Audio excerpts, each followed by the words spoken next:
Quel processeur devriez-vous acheter en fin 2024? On va y répondre dans cette vidéo. On va partir des processeurs les moins chers possibles vers 60 euros et on va aller jusqu'aux processeurs à plus de 600 euros. Et on va aussi traiter de différentes catégories pour ceux qui veulent jouer à des jeux vidéo, pour ceux qui veulent plus travailler. Je vous conseillerais aussi des cartes mères parce que bien souvent, quand vous achetez un nouveau processeur, vous achetez une nouvelle carte mère derrière. Donc c'est bien de combiner les deux recommandations en un. Et comme d'habitude, je vous montrerai en utilisant PC Part Picker parce que c'est un site qui est plutôt pratique et qui permet de voir les prix comme vous pouvez voir sur chaque site web qui vend dans un pays. Là, j'ai réglé pour la France, bien évidemment. Mais tenez compte que si vous êtes prêt à commander dans d'autres pays, notamment l'Allemagne, vous pouvez souvent avoir de bien meilleurs prix sur les processeurs. Et ça, j'en parlerai de temps en temps justement lors de cette vidéo aussi. Et aussi, pour ceux qui veulent soutenir un petit peu la chaîne, j'aurai quelques liens affiliés vers certains de ces processeurs que je recommande et certaines cartes mères. En tout cas, ceux qui ont un prix honnête sur Amazon, parce que tous ne sont pas les moins chers sur Amazon. Des fois, ils sont beaucoup moins chers sur d'autres sites. Donc, je mettrai seulement ceux qui sont vraiment intéressants sur Amazon.fr. Donc, merci d'avance à ceux qui utilisent ces liens affiliés. Et directement, on commence avec le processeur le moins cher possible, qui est le Ryzen 5 4500. C'est basiquement un Ryzen 3600 renommé par AMD. C'est pas un processeur incroyable, mais il vaut 60 euros. Donc, pour 60 euros, c'est pas trop mal. Vous mettez une petite carte graphique d'entrée de gamme si vous voulez jouer à des jeux vidéo avec, notamment peut-être une RX 6600, et vous serez déjà bien. Et pour les cartes mères pour ce processeur-là, moi je recommande une B450, notamment ici vous avez une d'ASRock qui est pas trop chère, qui est basiquement le même prix de ce processeur. Elle est très simple, mais il y a ce qu'il faut pour l'utiliser. Vous avez 2 slots de RAM. Éventuellement, si vous avez besoin d'un petit peu plus, peut-être plus de slots M.2 ou autre chose, vous pouvez prendre une carte mère en B550M, mais là, c'est limite un peu overkill pour un tel processeur, mais c'est tout à fait possible d'en trouver pour un petit peu plus cher. Donc par exemple celle de Gigabyte ici, qui aura un petit peu plus de fonctionnalités, notamment 4 slots de RAM. Ça peut valoir la peine si dans le futur vous comptez changer ce processeur. Ben, ça vous donnera accès à un catalogue un peu plus important de processeurs, par exemple les Ryzen 5000, qui peut-être dans le futur seront encore moins chers. Ensuite, on passe à un processeur que par le passé je recommandais, mais maintenant que je ne recommande plus parce que, vous allez le voir, on a d'autres processeurs qui ont chuté tellement en prix que ça ne vaut pas tellement la peine, mais le 14100F, c'est un processeur 4 cœurs de chez Intel qui est assez moderne en termes d'architecture et qui était assez puissant dans les jeux vidéo. Et vous pouvez l'avoir pour pas trop cher sur Amazon en vrai, mais vous avez d'autres processeurs qui sont selon moi mieux. Et en premier, on a justement le Ryzen 5 5600. C'est un processeur 6 cœurs 12 threads. Pas le plus moderne forcément parce que là on est sur une ancienne architecture de chez AMD. Mais ça se débrouille bien pour le prix, surtout 103 euros.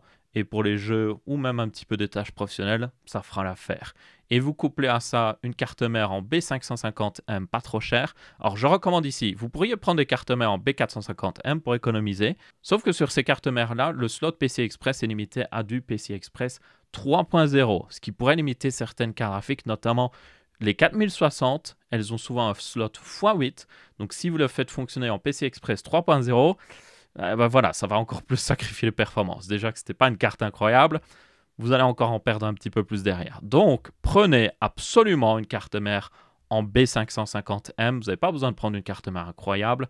Encore une fois, vous avez la DS3H de chez Gigabyte qui est suffisante. Elle n'est pas incroyable, elle est suffisante. Et surtout, son slot est en PCI Express 4.0. Et là, vous aurez normalement full performance avec la plupart des cartes graphiques modernes. Et chez Intel, on a l'incroyable 12400F pour un petit peu plus cher, donc 121 euros ici. C'est pour ça que je dis que le Core i3 ne vaut plus la peine parce que prenez directement ce Core i5, économisez un petit peu plus, prenez-le parce que vous avez 6 cœurs 12 threads, assez moderne, vous aurez des bonnes performances dans les jeux vidéo, meilleures même que le 5600, donc c'est pour dire. C'est juste que peut-être le 5600 sera un petit peu meilleur dans certaines tâches professionnelles, mais moi je prendrais plus le 12400F si vous pouvez vous permettre justement de mettre 20 euros en plus, et c'est un excellent processeur.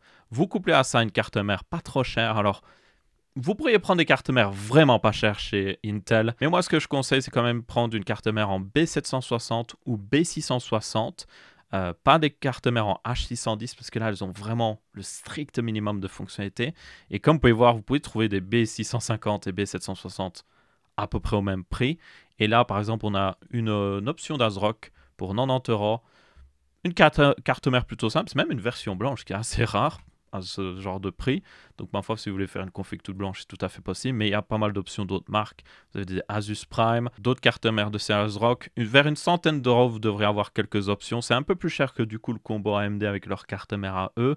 mais derrière, vous avez une plateforme qui, selon moi, est plus moderne, même si techniquement, il n'y a pas vraiment d'option pour upgrade dans le futur, mettre un autre processeur ou autre chose. Ça fera l'affaire quand même. La plupart sont toutefois limités à de la DDR4. Vous pourriez vous dire, oh, c'est un problème du coup, mais avec les plateformes Intel, c'est pas très grave.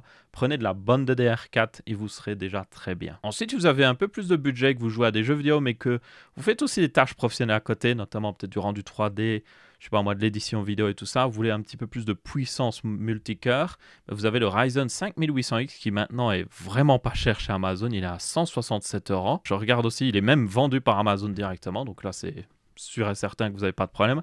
Faites toujours attention quand vous achetez sur Amazon parce que des fois, c'est vendu par des vendeurs tierces. Et certains de ces vendeurs tiers sont un petit peu bancal. Vous pouvez le vérifier juste en allant sur le listing Amazon et vous pouvez voir qu'ici, c'est écrit vendu par Amazon. Donc là, on est sûr. Si vous voyez un autre nom, vous pouvez cliquer et vous verrez les notes de ce vendeur-là. Essayez de prendre des vendeurs qui ont des bonnes notes et qui sont depuis longtemps chez Amazon et vous serez tranquille. Mais faites attention juste à ce petit détail-là. Mais le 5800X est vraiment pas mal. Vous avez Weaker 16 threads.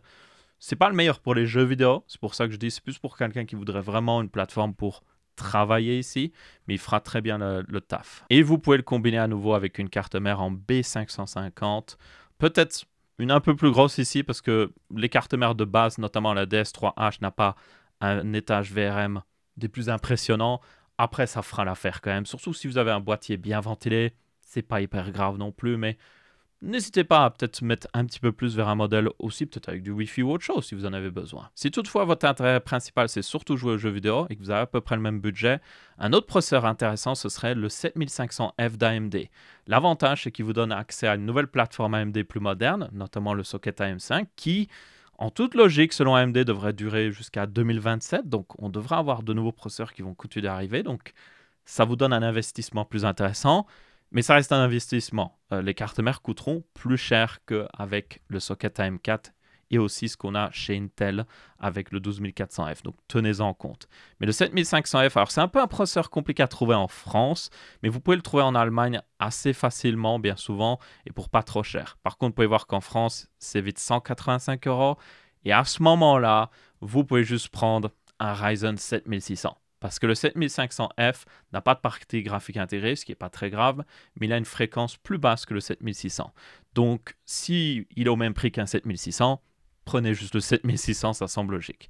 Et là, le 7600, vous pouvez l'avoir pour 180 €. Et évidemment, il sera un petit peu plus puissant vu qu'il a des meilleures fréquences. Et au niveau carte mère, ben là, forcément, on n'a plus forcément les mêmes choix. Donc là, on va devoir prendre des cartes mères en AM5 et elles sont assez cher. Donc si on regarde ici, j'avais trié avec les cartes mères en B650E. Vous n'avez pas besoin du B650E, franchement, surtout pour un processeur aussi peu cher. Prenez une carte mère en B650 et là, vous avez pas mal d'options. Une marque qui d'ailleurs se débrouille plutôt bien, c'est ASRock avec leur carte mère.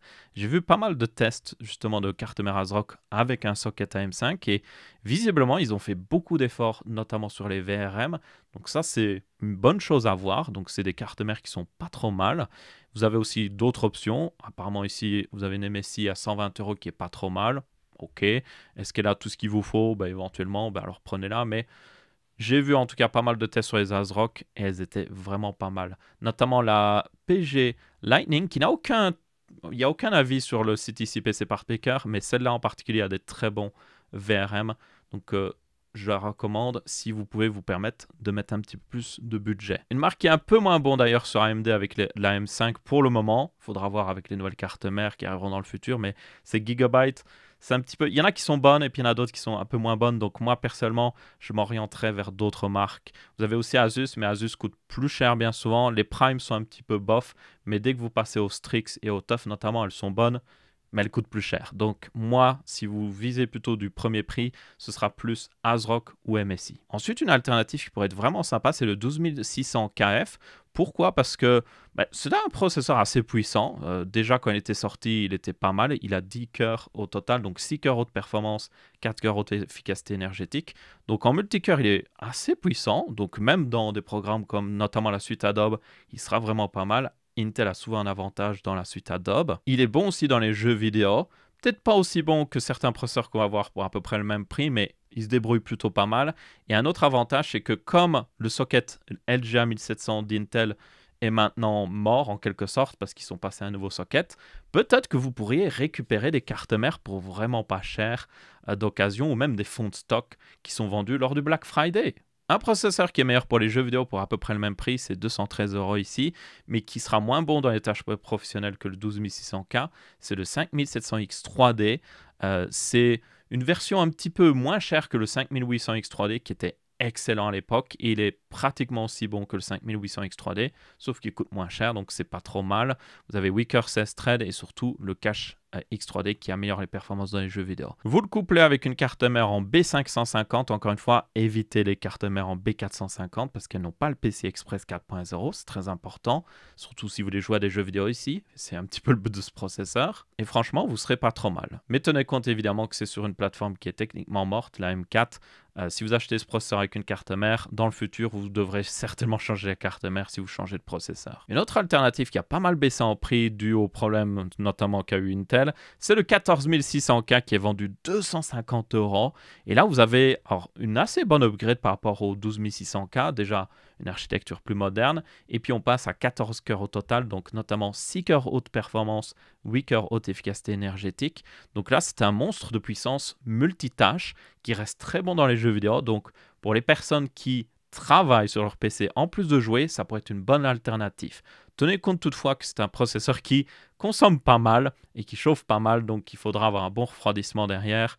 Si vous aimez un PC aussi silencieux, ce sera plus difficile de le garder silencieux avec un tel processeur. Donc il y a des avantages et il y a surtout des désavantages. Ce sera aussi le seul processeur moderne Intel de la 13e et 14e génération que je recommanderais parce que les i7, les i9 14700K et 14900K notamment, vous pouvez les avoir pour peut-être pas cher, surtout qu'il y a des fonds de stock avec le Black Friday. Mais je vous rappelle que Intel a eu des problèmes avec ces processeurs-là. Ils ont fait des mises à jour de BIOS et tout. C'est censé être réglé. Mais honnêtement, je me vois mal recommander un processeur qui a eu de tels problèmes. Voilà. Le 14600K en avait eu beaucoup moins. Donc ça, c'est un avantage. Comme il chauffe moins, il avait eu beaucoup moins de ces problèmes-là. Donc là, ce sera, selon moi, un investissement beaucoup plus sûr. Et pour ce processeur-là, tout comme d'ailleurs le 12600K, j'en ai pas trop parlé de carte mère, mais mettez une bonne carte mère au minimum en B760 ou B660, encore une fois. Si vous pouvez mettre de la DDR5, ça ferait pas de mal. Tenez compte que c'est des versions K, donc c'est-à-dire qu'elles sont overclockables. Mais pour overclocker, vous devez absolument avoir une carte mère en Z 690 ou 790 et ça coûtera plus cher. Donc là, n'hésitez pas à regarder peut-être des offres de déstockage Black Friday ou même peut-être des offres seconde main sur certains sites de vente. Je ne parle pas forcément d'acheter d'occasion chez certaines personnes, je parle plus peut-être des boîtes ouvertes ou autre chose. Il y a des sites de vente qui vont les mettre moins cher et là, ça pourrait valoir la peine. Mais prenez une meilleure carte mère, surtout si vous comptez overclocker. Mais après, si vous ne comptez pas overclocker, techniquement, le B760 est suffisant. Prenez juste une carte mère quand même avec des bons VRM. Donc les cartes mères d'entrée de gamme, voilà, pas forcément. Surtout avec le 14600K, ils consomment pas mal. Donc moi, je mettrais certainement un peu plus de budget. Après ça, on passe au-dessus de la barre des 300 €. On passe au 9700X. C'est un processeur qui n'a pas eu les meilleurs débuts parce que quand il est sorti, il était limité à un TDP de 65 watts, ce qui limitait ses performances. Depuis, AMD a sorti une mise à jour sur toutes les cartes mères en B650 et tout ça, donc toutes les cartes mères compatibles pour le faire passer à 125 watts. Donc il consomme un peu plus, mais ça reste raisonnable, mais il est surtout beaucoup plus performant. Est-ce qu'il est aussi performant qu'un 7800X 3D, qu'on parlera après? Non, mais il n'est pas très loin. Et surtout, vous pouvez l'avoir pour 365 € en France. Et si vous regardez en Allemagne, vous pourrez l'avoir pour même 330, 340 €. Et pour ce prix-là, pour moi, c'est le meilleur processeur pour les jeux vidéo si vous tenez compte de l'argent que vous payez. Donc, il y en a un meilleur qu'on verra après. Mais là, c'est le meilleur point de vue prix-performance. Vous avez une plateforme très moderne, vous avez un processeur très moderne, des très bonnes performances. Pas les meilleures, mais des très bonnes pour le prix. Et le budget que vous économisez dessus, on va le voir après, vous permettra d'avoir une meilleure carte mère, la meilleure RAM ou juste une meilleure carte graphique. Et ça fera la différence dans les jeux vidéo. Donc ça, c'est un excellent processeur et c'est celui que je recommande le plus à l'heure actuelle. Quelle carte mère mettre avec? Alors, vous pourriez mettre du B650, mais là, on va passer, je vais vous recommander de obligatoirement, selon moi, passer à du B650E ou du X670E et éventuellement aussi du X870 si vous en trouvez pas cher, mais elles sont souvent plus chères. Mais en tout cas, je vous recommande une carte mère qui supporte le PCI Express 5.0 sur le slot PCI. Pourquoi? Parce que, oui, les cartes graphiques actuelles sont limitées à du PCI Express 4.0. Mais les futurs RTX 5000 et tout ça seront certainement PCI Express 5.0. Et du coup, vous voulez quand même que votre PC soit un minimum future-proof. Donc, notamment ici, vous pourriez vous dire que les cartes mères en X670, c'est bon.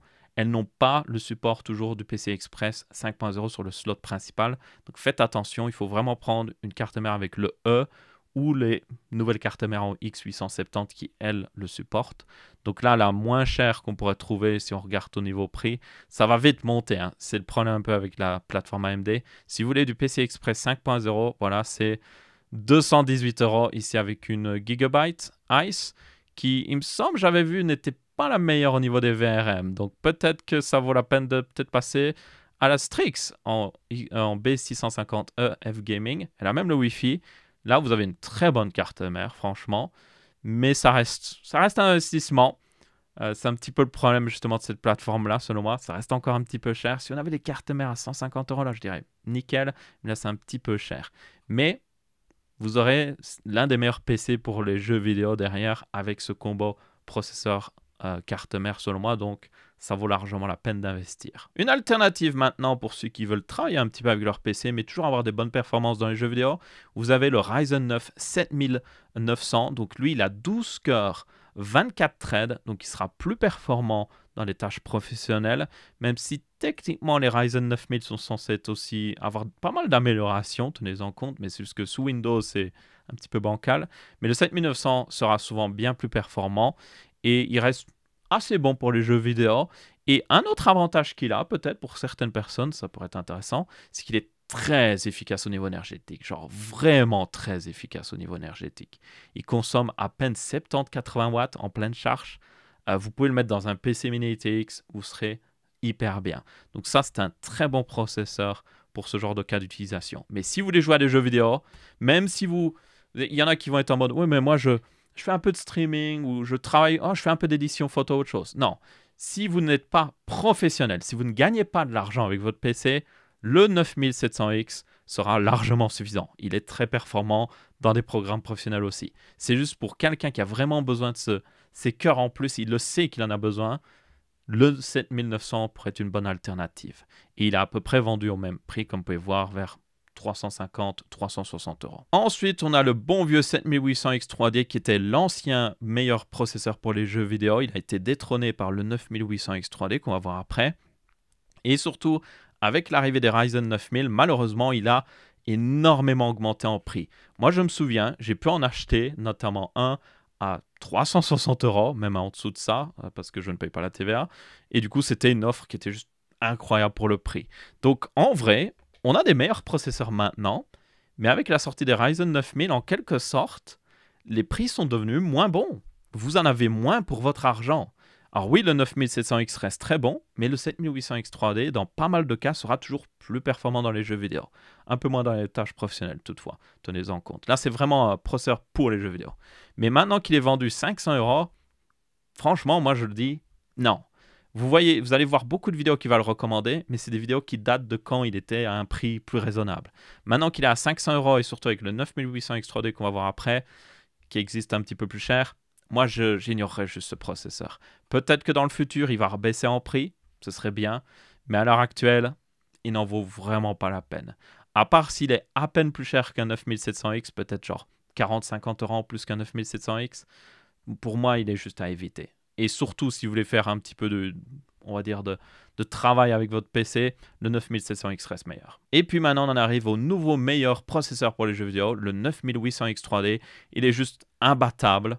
Il est toutefois pas en stock dans pas mal d'endroits. Et s'il est en stock, vous pouvez voir qu'il coûte extrêmement cher. Il est censé être vendu 547 € maintenant, le prix officiel, qui a augmenté d'ailleurs, même par AMD, l'a augmenté en prix.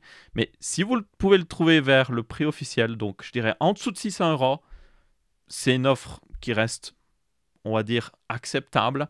Mais tenez compte que même s'il est plus performant qu'un 9700X, vu qu'il coûte 150, voire même 200 euros en plus, 250 euros en plus, mais vous perdez tellement derrière, vous payez tellement plus derrière que vous pourriez mettre cet argent dans une meilleure carte mère, dans plus de RAM ou juste dans une meilleure carte graphique. Donc moi, je recommande surtout ce processeur pour les gens qui atteignent déjà des limites, on va dire. Vous avez déjà peut-être mis une 4080 dans votre nouvelle config et économiser un petit peu d'argent ne vous ferait pas avoir de meilleures pièces. Vous avez déjà une très bonne carte mère, vous avez déjà assez de RAM et tout ça. Donc là, vous avez du budget en plus à utiliser quoi qu'il arrive. Prenez le 9800X 3D. Vous voulez un PC plus future-proof, prenez le 9800X 3D. Mais tenez compte que oui, il n'y a pas de stock et les prix sont un petit peu abusés. Moi, je ne le prendrais pas au-dessus de 600 euros. Après, ça devient vraiment n'importe quoi au-dessus de 600 euros. Et surtout, par pitié, combinez-le avec une bonne carte mère. Au minimum, une B650E, encore une fois, pour le support du PCI Express 5.0. C'est très important si vous voulez être future-proof au niveau des cartes mères. Et idéalement, si vous avez un petit peu de budget, vous avez le X670E qui reste toujours très bon. Et éventuellement le X870, mais là, il est vraiment beaucoup plus cher. Donc, selon moi, ça ne vaut vraiment pas la peine. D'ailleurs, là, on peut regarder où est le X870 au niveau prix. Ah, il y en a quand même un petit peu moins cher. Ah ouais, il y en a 230 euros en vrai. Donc, finalement, ça peut peut-être valoir la peine. Regardons cette ASRock justement. Et juste pour vraiment confirmer avec vous, le X870, sans même le E derrière, qui en général indique qu'il y a du PCI Express 5.0, vous pouvez voir qu'il a bien un slot, ou plutôt la carte mère a bien un slot PCI Express 5.0 x 16. Donc ça, c'est assez important si vous voulez mettre un processeur, on va dire, moderne et surtout avoir une config qui dure dans le temps. Donc ça peut être pas mal. Alors après, je dois bien avouer, je n'ai pas encore vu beaucoup de tests de ces cartes mères en X870, donc je ne sais pas trop ce qu'elles valent. À chaque nouvelle génération de cartes mères, c'est toujours le même problème. Vous allez avoir une génération, une marque va faire très bien, genre ASRock, avec le B650, ils ont fait du très bon travail. Mais aussi bien, avec le X870, ils sont devenus un petit peu complaisants et puis ils ont fait moins d'efforts. Ça arrive souvent. Et puis après, ça va être peut-être Gigabyte qui a fait plus d'efforts. Et il y a toujours le même jeu. La seule constance, selon moi, c'est Asus avec notamment les Strix qui sont toujours assez constants. Elles sont toujours bonnes. Elles sont peut-être pas toujours les meilleures, mais elles sont toujours bonnes. Mais elles sont toujours un petit peu plus chères. Donc c'est l'avantage et le désavantage ici d'Asus. Donc ma foi, vous avez des cartes mères en X870 pour pas très loin du prix du B650E, donc ça peut peut-être valoir la peine de se renseigner là-dessus. Il y en a même avec du Wi-Fi 7, ça peut être intéressant. Maintenant, nous avons d'autres processeurs qui pourraient intéresser certaines personnes, notamment pour ceux qui travaillent encore une fois avec leur PC. Le Ryzen 7950X, qui est un 16 cœurs 32 threads, qui reste toujours assez moderne, très puissant, a pas mal de promotions parce que il y a des fonds de stock, ils essayent de se débarrasser des stocks maintenant qu'il y a les Ryzen 9000. Techniquement, ils sont toujours produits, mais il y a pas mal de réductions quoi qu'il arrive. Et là, vous les avez souvent vers 500 euros. Donc ça peut valoir la peine si vous avez besoin de beaucoup de puissance brute pour travailler dans certains programmes ou autre chose, mais que vous voulez toujours un processeur aussi moderne derrière qui vous permettra de jouer à des jeux vidéo. Donc ça peut être une très bonne alternative pour ce genre de personnes. Et vous avez aussi techniquement le meilleur processeur, on va dire, pour travailler sur un PC sans tomber dans les processeurs complètement overkill. Donc on parle des Threadripper et tout ça. Je ne vais pas vraiment recommander dans cette vidéo ici. Je reste plutôt dans le marché, on va dire, consommateur. Mais vous avez le 9950X qui est le meilleur techniquement à l'heure actuelle. Il est sur la nouvelle architecture d'AMD Zen 5 qui est plus moderne, plus puissante. Mais vous avez toujours 16 cœurs de 32 threads. Donc est-ce que ça vaut la peine de mettre 200 euros en plus pour, bien souvent des fois, dans les jeux vidéo en tout cas, c'est 5% de performance maximum en plus. Mais dans les tâches professionnelles, surtout sur Linux, si vous êtes sur Linux, ça peut valoir la peine. Il va y avoir aussi, je fais cette vidéo à un moment où vous avez le 9800X 3D qui est sorti, mais vous n'avez pas encore les autres 9000X 3D. Notamment, on va avoir un 12 cœurs et un 16 cœurs. Donc, on va avoir un 9950X 3D. Il n'est pas encore sorti, mais selon les rumeurs actuelles, ils n'auront pas un cache X3D sur chaque CCD, donc sur tous les 16 cœurs. Donc en vrai, le 9800 X3D restera le meilleur processeur pour les jeux vidéo.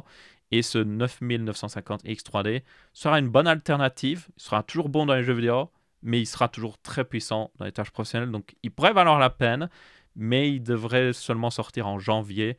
Donc, ma foi, si vous regardez cette vidéo dans le futur, regardez peut-être à ces processeurs-là, tant qu'ils sont évidemment pas trop chers derrière. Mais ça peut éventuellement valoir la peine. Un autre processeur, et plutôt une autre gamme de processeurs que je n'ai pas cité, c'est évidemment tous les Core Ultra. Donc, les Core Ultra 5, Ultra 7 et Ultra 9. Et la raison pour laquelle je ne les ai pas cités, c'est que ils sont juste inintéressants en fait. Ils sont moins bons dans les jeux vidéo que la 14e génération de Core Intel, ce qui est assez honteux.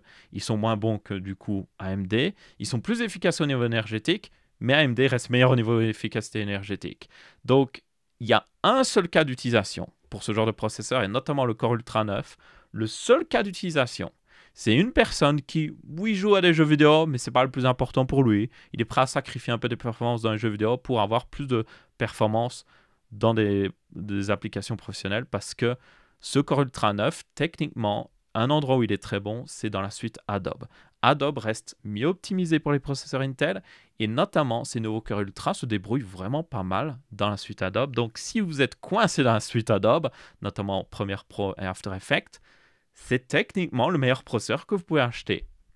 Parce que la suite Adobe est tellement mal optimisée que même en ayant une très bonne carte graphique, ça n'aide pas forcément et vous avez toujours besoin d'un très bon processeur. Si toutefois vous êtes sur DaVinci Resolve, c'est moins important. Votre carte graphique aura beaucoup plus d'importance. Donc là, vous pouvez regarder les autres recommandations que j'ai données avant. Mais si vous êtes utilisateur Adobe et que c'est votre travail, je le reprécise, à chaque fois que je fais des recommandations pour plus les professionnels, si c'est votre travail, que vous gagnez de l'argent avec, éventuellement, oui, ça peut valoir la peine. Mais tenez compte que vous allez sacrifier des performances dans les jeux vidéo avec ce processeur. Il est juste moins bon. Il est plus efficace au niveau énergétique que le 14900K, donc ça c'est plutôt bien, mais il sera moins bon dans les jeux vidéo. Bon, par contre, on peut le dire, ils sont vraiment chers. Intel n'est pas les meilleurs à l'heure actuelle, que ce soit dans les jeux vidéo ou même dans les programmes professionnels, à part la suite Adobe, mais c'est un cas vraiment spécial.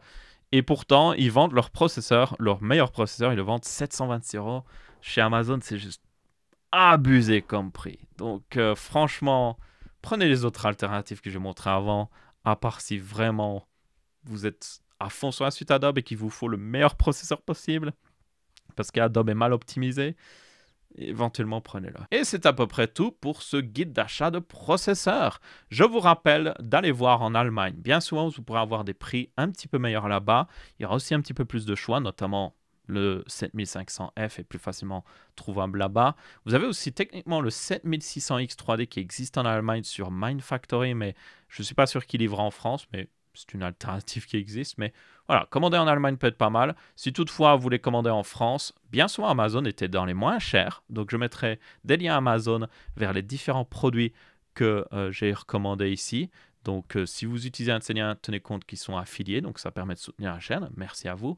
Mais si vous trouvez moins cher sur un autre site, n'hésitez pas à aller sur cet autre site. Merci à tous, on se retrouvera pour une prochaine vidéo et je vous dis ciao ciao.